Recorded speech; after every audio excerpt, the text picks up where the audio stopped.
Hello guys, நீங்க பார்க்கறது Tamil anime 2.0 நான் தான் உங்க சென்பாய்.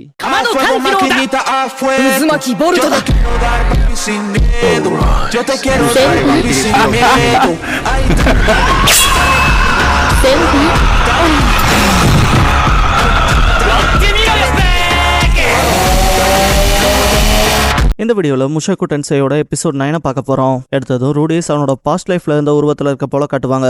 அவன் அவ்வளவுதான் எல்லாம் முடிஞ்சது போலன்னு நினைப்பான். திடீர்னு இப்படி ஒரு உருவம் முன்னால வந்து நிற்கும். நம்ம அதுக்கு பார்த்துட்டு யாரியா நீ என்னையா பண்றேன்பா. வந்தாலும் தன்னை மேன் கார்டுன்னு அறிமுகப்படுத்திட்டு அவன் லைஃப் நல்லா இன்ட்ரெஸ்டிங்கா போச்சு, அதான் அவனை கொஞ்ச நாள் பார்த்துட்டு இருந்தேன்பா. அவன் அப்படின்னா நீ அம்மன கட்டையா இருக்கவனை பார்க்க விரும்புறவனான்னு கேட்பான். மேன் கார்டு நீ அப்படியே வச்சுக்க, இருந்தாலும் உன் லைஃபை பார்த்து நான் ரொம்ப சந்தோஷப்பட்டேன். நான் உன் பக்கம் தான்பா. ரூடியஸ் என் பக்கமா கேட்கலாம் நல்லா தான் இருக்கு. வேற ஒரு உலகத்துல பிறந்து நல்ல வாழ்க்கையை வாழ்றேன்னு நினைக்கிறக்குள்ள கேம் ஓவர் ஆயிடுச்சுலன்பா. மேன் கார்டும் உனக்கு நான் ஃப்ரெண்ட்லியே ஒரு அட்வைஸ் தரேன்னு சொல்லும் போதும் கூட ரூடியஸ் நான் என்னோட கடந்த கால வாழ்க்கையில இருந்து பார்த்துட்டேன். இப்படி வரவும் பூரா எனக்கு ஃபால்ஸ் ஹோப்பை கொடுத்து நல்லா வச்சு செஞ்சுட்டு போயிடுறீங்கன்னு கத்துவான். மேன் கார்டு தப்பா புரிஞ்சுக்கிட்ட போலயே நான் இப்ப இருக்க உனக்கு தான் ஹெல்ப் பண்றேன்னு சொன்னேன், பாஸ்ட் லைஃப் இல்லைன்பா. அவன் நான் ஏன் பார்க்க அப்புறம் எப்படி இருக்கேன்னு கேட்டா, மேன் கார்டு இது உன்னோட மென்டல் ஃபார்ம், அவன் பிசிக்கல் பாடிக்குள்ள எதுவும் ஆகலின்பா. அவனும் அப்ப திரும்ப நான் அந்த வாழ்க்கைக்கு போக தேவையில்லையான்னு கேட்டா, ஆமான்பா. அவன் அப்படின்னா அது கனவானு யோசிக்கிறப்ப மேன் கார்டு இங்க பாரு, மென்டல் ஃபார்முக்கும் பிசிக்கல் ஃபார்முக்கும் என்னடா இவ்வளவு வித்தியாசம் இருக்குன்பா. ரூடியஸ் என் உலகத்துக்கு என்ன திருப்பி அனுப்பிச்சிருவீங்களான்னு கேட்டா, மேன் கார்டு என்னால 6 சைடட் வேர்ல்ட்ல இருந்து உன்னை எங்கேயும் அனுப்ப முடியாதுன்பா. ரூடியஸ் அப்படின்னா என்ன ரீஇன்கார்னேட் பண்ணது நீ இல்லையான்னு கேட்டா, மேன் கார்டு அது விக்கெட் டிராகன் கார்டோட வேலைன்பா. நம்மளால அதை யோசிக்கிறப்ப மேன் கார்டு உதவலாமான்னு கேட்டா, அவன் எந்த உதவியும் வேணான்பா. அப்ப சரி டிமன் லேண்ட்ல தனியா கடந்து மொத்தமா செத்து போன்ட்டு கிளம்புவோம். இவ்வளவு என்ன சொல்றீங்க, நான் எப்படி அங்க போயிருப்பேன்னு கேட்பான். அதான் மேனா கேட்டக்லிசம் நடந்துச்சு, அது மூலமா தான் அங்க போயிட்ட, அங்கெல்லாம் தனியா சர்வை ஆகுது கஷ்டம், நீ ஒன்ன பாத்துக்கிறேன்ட்டுல போதும் போன்ட்டு கிளம்பலான்னு பார்த்தா ரூடியஸ் அப்படின்னா அந்த பிரகாச ஒளி மானா கேட்டக்லிசமா. சரி சீக்கிரம் அட்வைஸை கொடுங்க, நானும் தப்பிக்கணும்லன்பா. மேன் கார்டு நீ முடிக்கும் போது அவன் கூட ஒரு ஆண் இருப்பான், நீ அவன் கூட ஏறு, அவன் உனக்கு உதவுவான், கூடவே அவனுக்கு நீ உதவ எந்த எல்லைக்கு வேணாலும் போன்னு சொல்லி தாட்டி விட்டுருப்பாரு. இவ்வளவு எந்திரிச்சதும் தான் தானாதான் இருக்கானான்னு பார்த்துட்டு கூட இருக்க எரிஸ் தூங்கிட்டு இருக்கதை பார்த்ததும் இல்லைன்னு எங்கன்ட்டு முழிப்பான். முன்னால பார்த்தா பச்சை முடி நெத்தில சிகப்பு ரத்தன கல்லோட ஒருத்தருப்பான். நம்ம ஆளுக்கு அல்லு இருக்காது. டக்குன்னு அவனை பார்த்த பயத்துல மந்திரத்தடி எடுத்திருப்பான். ஒரு சூப்பர்டான்ட்டு பயந்தாலும் அவனுக்கு டீமன் லாங்குவேஜ் தெரிஞ்சனால குட் மார்னிங் சொல்லிட்டு கடவுளை உங்களை அனுப்பிச்சாருன்னு கேட்பான். அவன் நீ என்ன பேசுறீங்களா எனக்கு தெரியல, நீங்க வானத்துல இருந்து குதிச்சதை பார்த்தேன், மனித குழந்தைகள் பலவீனமானவங்க இல்லையா, அதான் உங்களை வெது வெதுப்பா வச்சுக்க நெருப்பு மூட்டன்பா.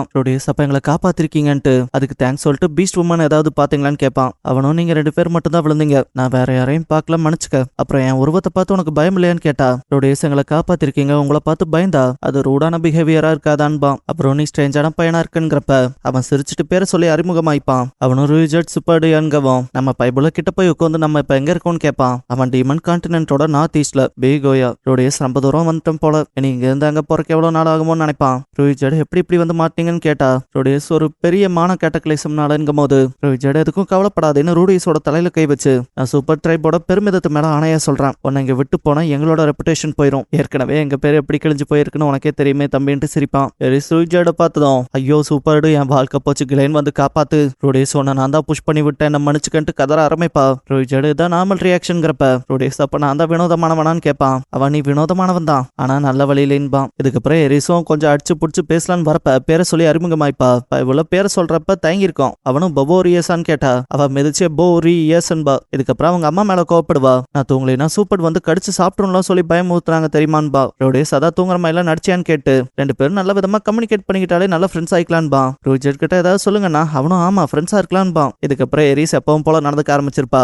இவ்வளவு எப்படியாவது இங்க இருந்து போனா போதுங்கிற போல நினைப்போட இருப்பான். அடுத்த நாள் எந்திரிச்சதும் எரிஸ் முன்னால இருக்கிற நிலங்களை பார்த்துட்டு இது டீமன் கான்டினென்ட், நம்ம அட்வென்ச்சர் ஆரம்பிக்கலாமான்ட்டு எக்ஸைட்மெண்டோட இருப்பா. இதுக்கப்புறம் போற வழியில பல விஷயங்களை கடந்து போவாங்க. ரூடியஸ் டயர்ட் ஆகி தண்ணியெல்லாம் வர வச்சு குடிச்சிட்டு இருக்கப்ப எரிஸ் பாட்டுக்கு அவன் என்ன பண்றான்னு போய் பார்க்கலான்னு பார்த்தா ரூஜட் ஒரு மான்ஸ்டரை வேட்டையாடுவான். அவன் நான் அவங்கள வராதிங்கன்னு சொன்னான்லங்கிறப்ப அவ உனக்கு மட்டும் எப்படி மான்ஸ்டருக்கு இடம்லாம் தெளிவா தெரியுதுன்பா. அவனும் நெத்தில இருக்க இந்த கண் மூலமா தான் சம்டைம்ஸ் இதெல்லாம் ஏண்டா இருக்குன்னு நினைச்சிருக்கேன்பா.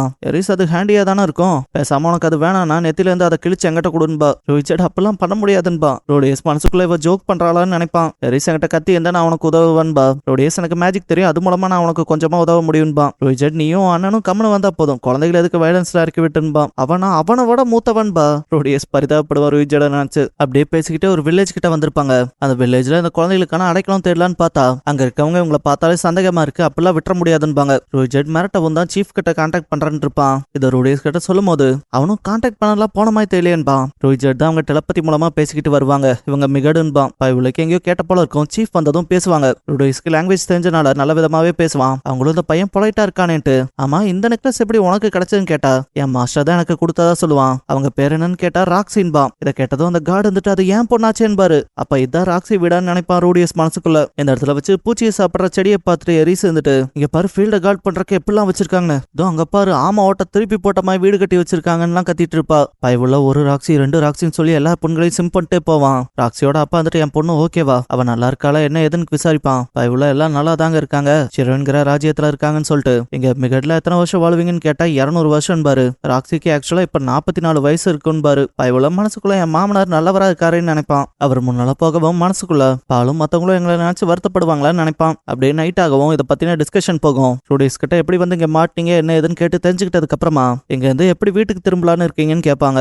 ரோஹித் நானே அவங்கள கூட்டிட்டு போய் விட்டுலான்ட்டு இருக்கேங்கிறப்ப எரிஸ் நல்லா தூங்கிருப்பா. பயவுள்ள பார்வையை சிம் பண்ற போலதான் இருக்கும். அந்தாலும் என்ன தம்பி 2 பேரும் ரொம்ப க்ளோஸா இருப்பீங்க போலன்னு பாரு. அவனும் ஆமாங்கன்ட்டு திரும்பினா அவர் ருஜெட் கிட்ட இங்க பாரு ஃபீல்ட்ஸ் மற்ற இடம்லாம் பரவாயில்ல பட் சிட்டிஸ்குள்ள உன்னை விட மாட்டாங்களேனா அவன் அப்படி வெளியே நான் ஒவ்வொருத்தரையும் கொன்னுட்டு கூட போவன்பான். அவரும் பசங்க விஷயம் வந்துட்டா நீ இவ்வளவு ஃபோர்ஸ்ஃபுல்லா இருக்காத ஒரு 10 வருஷம் இருக்குமா நீ எங்க பசங்களை காப்பாத்தி நீ குழந்தைங்க விஷயத்துல செய்யணும்னு நினைக்காத எல்லாமே ஓகே தான் பட் இதை ஒரு ஃபோர்ஸ்ஃபுல்லா வயலண்டா பண்ணணும்னு நினைக்காத. ரூடியஸ் அப்படி அவரோட கோல் என்னன்னு கேட்டா அவர் இந்த சூப்பர் மேல ஒரு தப்பான அபிப்பிராயம் இருக்கு இல்லையா அதை மாத்திரக்காக தான் அவன் போராடிட்டு இருக்கான் பாரு. ரூடியஸ் மனசுக்குள்ள இப்படி ஒரு ஆளா போராடி மட்டும் எல்லாத்தையும் மாத்திர முடியுமான்னு நினைப்பான். ஆக்சுவலா ராக்ஸி மட்டும் சில விஷயங்கள் சொல்லினா இவனுக்கு அந்த சூப்பர் மேல இருக்க பயங்க டீப் ரூட்டடா இருந்திருக்கும் இல்லையா அதை யோசிச்சுட்டு அப்புறம் நீங்க எதுக்காக போர்ல அவங்களுக்கு அதிகமா உதவி பண்ண போல இருந்துச்சுன்னு சொல்லி கேட்டா ரோஹித் எங்களை யூஸ் பண்ணிக்கிட்டான் அந்த லேப்ளேஸ் அவன் திட்டத்துல நாங்க கணக்கா மாட்டிக்கிட்டோம் அவன் எங்களுக்கு துரோகம் பண்ணிட்டான். ரோடியஸ் அதை பத்தி நான் கேட்டு தெரிஞ்சுக்கலாமான்னு கேட்கும் போது அவனும் விஷயங்களை எக்ஸ்பிளைன் பண்ணுவான். ரோடியஸ் மனசுக்குள்ள இன்னைக்கு நான் வரலாறுல மறைஞ்ச டார்க் சைட் ஆஃப் ஹிஸ்டரியை பார்த்துட்டு இருக்கேன் இதுல பல விஷயம் வெளியே வருதுன்னு நினைப்பான். பார்த்தா சூப்பர்டுக்குன்னு எப்பவுமே அவங்களுக்கான ஸ்பேஸ் இருக்கும் அது அவங்களோட ஆன்மான்னு கூட சொல்லலாம். லேப்ளேஸ் அவங்களுக்கு புது ஸ்பேஸ் கொடுத்திருப்பான். சிலர் அவங்களுக்கானதை கைவிட்டிருப்பாங்க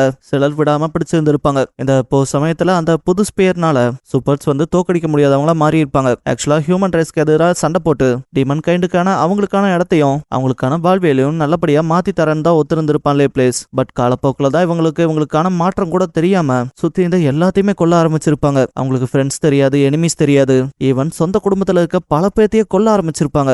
ஈவன் பொண்டாட்டி குழந்தை குட்டி பேரண்ட்ஸ் இப்படி எல்லாத்தையும். ரோஹிஜடுமே இப்ப அந்த ட்ராஜடில இருந்து தப்பிச்சதுக்கு காரணம் அவன் பையன் அவனோட சோல் ஆஃப் ஸ்பியர் இருக்கும் இல்லையா அதை இவனுக்கு கொடுத்து அவன் லைஃபை சாக்ரிஃபைஸ் பண்ணனாலதான். ரோஹிஜட் நான் ஒரு மிருகத்தை நம்பினதால இதுவே சூப்பர் ட்ரைபுக்கான இழிப்புகளா மாறுச்சு இதுவே எங்களுக்கான தண்டனையா போச்சு. நான் சூப்பர் ட்ரைபோட லீடரா என் வாரியர்ஸோட நேம நான் மாத்த விரும்புறேன். நான் இந்த இழிவு பேரை மாத்தணும் வரலாற்றோட உண்மையை சொல்லி எங்களோட பேரை கிளியர் பண்ணணும்பா. ரோடியஸ் அதெல்லாம் கேட்டதும் மனசுக்குள்ள 400 வருஷ காலமா தனிமையோடவே போராடி இருக்கான். அவன் செஞ்ச ஒரு காரியம் அவன் வாழ்க்கை முழுக்க வருத்தத்தையும் துயரத்தையும் ஃபில் பண்ணி வச்சிருக்கு. இந்த வழி எப்படி இருக்கும்னு எனக்கு தெரியும்னு நினைச்சிட்டு ஒரு ஹியூமன் சைல்டு உங்க கூட இருந்தா அது பெரிய உதவியா இருக்கும்ல. நான் என்னால முடிஞ்ச எல்லா உதவியும் உங்களுக்காக செய்யறேன். நான் உங்களோட சேர்ந்து உங்க பேரை கிளியர் பண்ண உதவி செய்யறேன்பா. ரோஹிஜட் இதெல்லாம் எதிர்பார்த்திருக்க மாட்டான். ஆனா அது அவனுக்கு ஒரு புது தாக்கத்தை ஏற்படுத்தின போல இருக்கும். அடுத்த நாள் 3 பேரும் கிளம்புறப்ப ராக்ஸியோட பேரண்ட்ஸ் வழி அனுப்பிச்சு வைக்க வந்திருப்பாங்க. ராக்ஸியோட அம்மா ரொக்காரியான்னு தன்னோட பேர் சொல்லி அறிமுகமாக்குவோம். நீங்க என் மாஸ்டரோட அம்மாவா இருந்தாலும் செம்ம எங்க இருக்கீங்க போங்கன்பா. அவங்களும் அதை கேட்டு வைக்கப்படுவாங்க. பைபிள்ல நிஜமாதாங்க சொல்றேன்பா. ராக்ஸியோட அப்பா ராக்ஸியை பார்த்து எங்களை வந்து விசிட் பண்ணிட்டு போக சொல்லுன்பா. ரோடியஸ் கண்டிப்பான்ட்டு நான் உங்களை மாமனார்னு கூப்பிடலாமான்னு கேட்பான். ரொக்காரியால பயங்கரமா வைக்கப்பட்டிருப்பாங்க. அவன் முடியாதுன்ட்டு ஒரு கிஃப்ட் கொடுப்பான். ரொக்காரியாவா அவங்க தரப்புக்கு ஒரு கிஃப்ட் கொடுப்பாங்க. பார்த்தா ராக்ஸி சேஃபா இருக்கிறத தெரியப்படுத்தினதுக்கான கிஃப்டா இருக்கும். பைபிள்ல தேங்க்யூ வெரி மச்னு சொல்லவும் எரிசும் வந்துட்டு அவளோட கிராட்டிடியூட காட்டுற விதமா குட் பை சொல்லிட்டு ரொம்ப நன்றின்பா. அவங்க யூஆர் வெல்கம்ங்கவும் அவளுக்கு ரொம்ப சந்தோஷமா போயிடும். இதுக்கப்புறம் டிராவல்ல நடந்து போறப்ப எரிஸ் கையில கத்தி கிடைச்சிருச்சுட்டு அதை சொல்லிட்டு பார்த்துட்டு இருப்பா. ரோடியஸ் மனசுக்குள்ள இதே நான் பழைய செல்ஃப்ல இருந்தானா கண்டிப்பா அவன் கதையை கேட்டு சிரிச்சு இருந்திருப்பேன். ஆனா அவன் சொன்ன கதை அது என் மனசை தொட்டுருச்சு. நான் அவன் கூட தோளோட தோல் நின்று அவனை காப்பாத்துவேன்னு சத்தியம் பண்ணி கொடுத்துருப்பேன். டவுனுக்கு வெளியில அவன் என்ன காப்பாத்தினா டவுனுக்குள்ள வச்சு குழந்தைகளை நாங்க அவனை பாத்துக்கணும்ட்டு ரோஹிஜட் கிட்ட போயிட்டு நீ எங்களோட இருக்கல எங்களுக்கு சந்தோஷம்பா. அவனுக்கு இது ஒரு வாமான ஹாப்பி ஃபீலிங் போலதான் இருக்கும். இந்த இடத்துல ஏ சான்ஸ் என்கவுண்டர்ங்கிற இந்த எபிசோடோட டைட்டில் போடுறாங்க. இதோட இந்த எபிசோட் முடிஞ்சது. எப்பவும் போல வீடியோக்கு ஒரு லைக் போட்டுருங்க.